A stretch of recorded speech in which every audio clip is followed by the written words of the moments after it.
রাজনীতি এখন এমন জায়গায় পৌঁছেছে যে মুখের ভাষার কোনো লাগাম থাকছে না নেতাদের। আবার খারাপ মন্তব্য করে বিতর্কে জড়ালেন বিরোধী দলনেতা শুভেন্দু অধিকারী। সাংবাদিকদের মুখোমুখি হয়ে প্রথমেই আব্দুর রহিম বক্সিকে কটাক্ষের সুরে শুভেন্দু বলেন, একটা পচা মাল আজে বাজে কথা বলে। আমি যখন মালদায় তৃণমূলের অবজারভার ছিলাম, আমার গাড়ির দরজা কে খুলবে কম্পিটিশন হতো, তাতে রহিম থাকতো আগে। আরএসপির ছিল, বামপন্থী করত, অনেক চাকরি বাকরি বেঁচেছে সেই সময়, এখনও ছেলেকে দিয়ে করছে। অনেকের আপত্তি সত্ত্বেও আমি জয়েন করাই।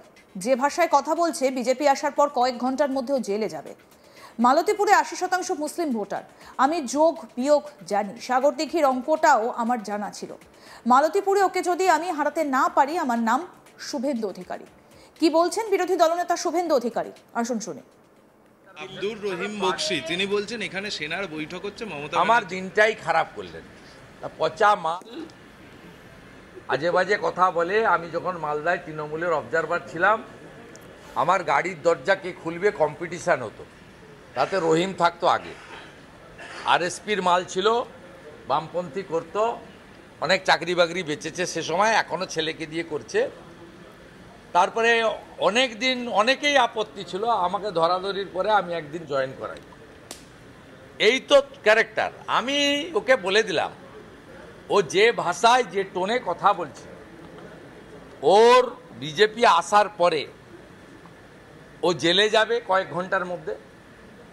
আর মালতীপুরে 80% মুসলিম ভোটার, আমি যোগ বিয়োগ জানি, সাগরদিঘির অঙ্কটাও আমার জানা ছিল।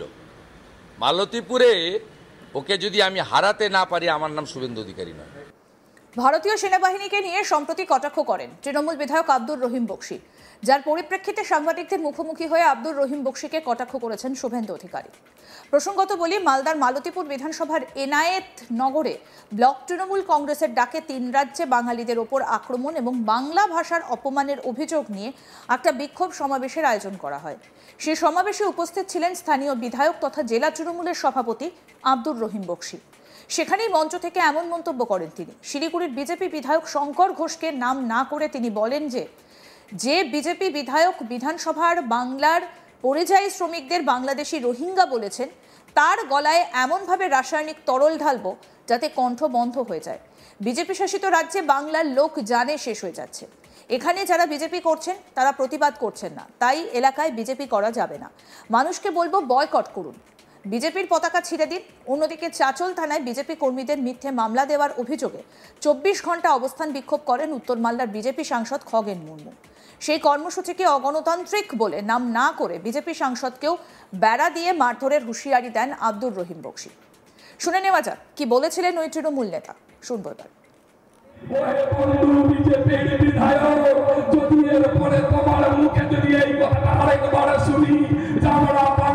বাংলাদেশি আরেকবার যদি শুনি, আমরা বাঙালিরা রোহিঙ্গা, তোমার মুখের ভিতরে এসিড দিয়ে তোমার কণ্ঠটাকে পুড়িয়ে ছাই করে দিব।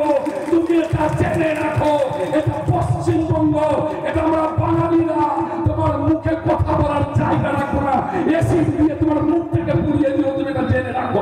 আর এখানকার বিজেপিরা যারা প্রতিবাদ করছে না, এখানকার বিজেপিরা যারা বাঙালি হয়ে বাংলার বাঙালিদের সাথ দিচ্ছে না, এখানকার বিজেপিরা যারা বাংলা ভাষার সম্মান করতে পারছে না, আমি তো অনুরোধ করবো আপনাদের কাছে বন্ধু, যারা এখানে বিজেপি করছে তাদেরকে ভোট থেকে বয়কট করুন, তাদের বাড়ি ঘেরাও করুন, বিজেপির পতাকা ছিঁড়ে ফেলুন, তাদেরকে তাদের ভোট রোধ করে দিন। বিজেপিকে সমর্থন করা যাবে না। যে বিজেপি শাস্তির খুন করে, যে বিজেপি মুকেশ মন্ডল খুন করে, সেই বিজেপিকে কোনো মতো সহ্য করা যাবে না।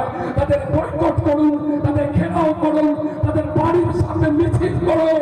বন্ধ বিজেপি সাংসদ পরে যদি এরকমের অগণতান্ত্রিক আন্দোলন করতে দেখেছি বন্ধু,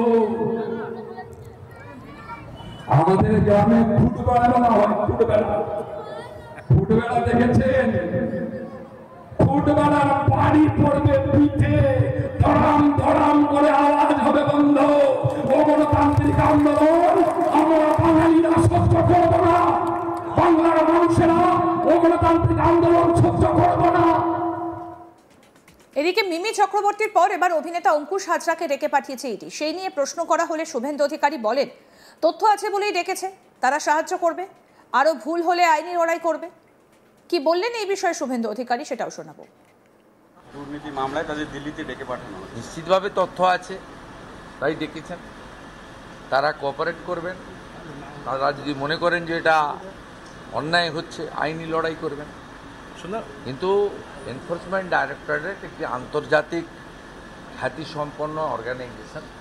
পিএমএল এর ক্ষেত্রে তাদেরকে শুধু ভারতবর্ষের পার্লামেন্ট নয়, সুপ্রিম কোর্টও তাদেরকে যথেষ্টভাবে ক্ষমতা দিয়েছেন। তারা কোনো ক্ষেত্রেই প্রাথমিক তদন্ত না করে কারোর বিরুদ্ধে ব্যবস্থা নেন। প্রাথমিক তদন্তে সত্যাসত্য এলেই ব্যবস্থা নেয়। পশ্চিমবঙ্গে মমতা ব্যানার্জি একটা ফোন করে দিলে বা ভাইপোর পিএ একটা ফোন করে দিলে সিআইডি তো গ্রেপ্তার করে নিয়ে আসে, ডাকেই না। অতএব এনফোর্সমেন্ট ডাইরেক্টরেট বা সেন্ট্রাল এজেন্সিগুলো তো একাধিকবার ডাকার পরে তথ্য প্রমাণ বা তদন্তে অসহযোগিতা করলেই ব্যবস্থা নেয়। দুটোর মধ্যে কাজের তফাৎ আছে, ধরনেরও তফাৎ আছে। প্রসঙ্গত বলি, রাজ্যে শিক্ষক নিয়োগ দুর্নীতি মামলা দীর্ঘদিন ধরে রাজনীতির কেন্দ্রবিন্দুতে। একের পর এক প্রাক্তন মন্ত্রী, শাসক দলের নেতা নেত্রীরা এই মামলায় নাম জড়িয়েছেন।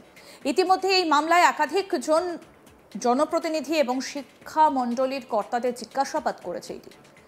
এবার সেই তালিকায় যুক্ত হলেন বোলপুরের বিধায়ক এবং মন্ত্রী চন্দ্রনাথ সিনহা।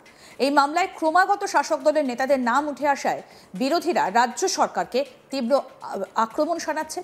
এই বিষয়ে শুভেন্দু অধিকারী কি বলছেন শুনব।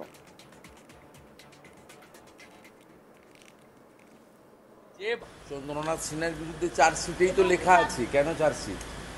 প্রথম কথা হচ্ছে চাকরি বেচেছেন, দ্বিতীয় কথা হচ্ছে কালেকশন করেছেন, তৃতীয় কথা হচ্ছে নিজের এবং স্ত্রীর নামে অবৈধ সম্পত্তি করেছেন। এদের প্রত্যেকের তো আয়ের থেকে বেশি সম্পত্তি।